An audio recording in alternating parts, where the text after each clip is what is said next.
Blessed and happy Friday to all of you, my dear friends, my dear brothers and sisters, my dear good people of God, faithful followers of the Daily Gospel Reflection with Father Jack, my dear kababayans. Today is September 20, 2024, and today is Friday within the 24th week in Ordinary Time Year B. Our Gospel for today is from the beautiful and the wonderful account of the Gospel of Luke chapter 8, verses 1 to 3. Our Gospel for today speaks about three things. It speaks about ministry, women, and money. What is interesting to note in today's gospel is that several women, controversial women, accompanied Jesus in his journey from one town and villages to another. They were controversial women because they were cured from the possessions of evil spirit. And these women served Jesus quietly but generously, because the gospel says they provided Jesus out of their own personal funds. Three important points that I would like to share with you today.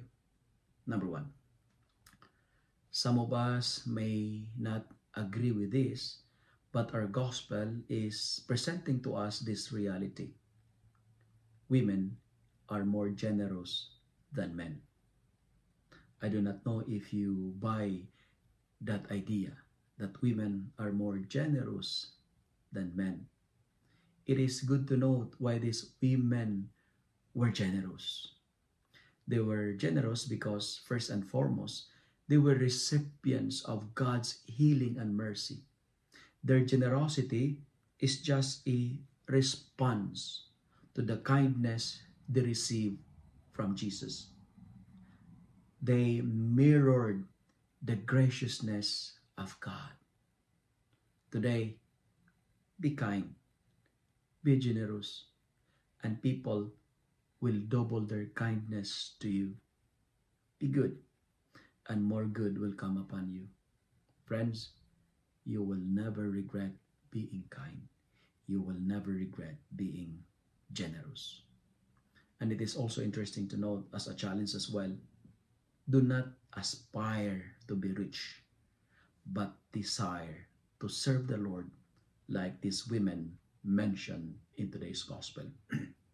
Second, they were generous because they were grateful.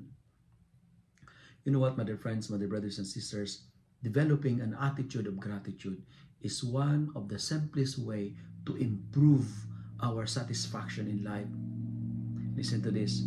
Our struggle ends when gratitude begins. Gratitude changes everything, for it turns what we have into enough. And there are four effects of being grateful. When you are grateful, these things will happen to you. Number one, it will make us happier by 25%.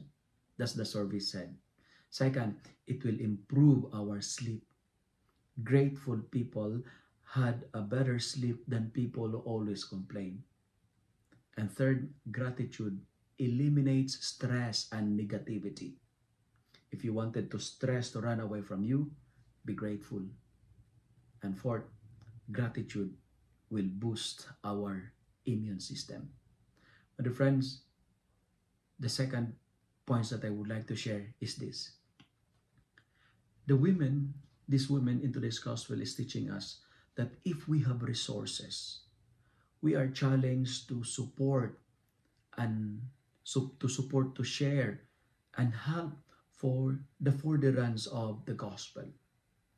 If you have money, support your church ministry. And these women, they have a deep faith. Why? Because their faith reached to their pocket. And we remember, gratitude is the best attitude. Continue to support your church, not only with your ministry, but also with your money, with your finances, with your treasures. And finally, even before, until now, if you notice, there is always a big number of women than men in the church. I don't know if you noticed that one in your parish. Men are always outnumbered with regards to participation in the church. And I agree, and this is what I'm going to end, and I agree with what Pope Francis said. And he said, women in the church are more important than bishops and priests. Women are able to see things differently than men. And they ask questions that men just don't get. And today, my dear friends, my dear brothers and sisters, these women were mentioned because they mirror to us the graciousness of God. Remember, gratitude is the best attitude. If you have money, if you have treasures, if you have resources, support the furtherance of the gospel. If you love and like this reflection, kindly share it with your friends, share it with your family. Make the word of God viral so that many will be blessed.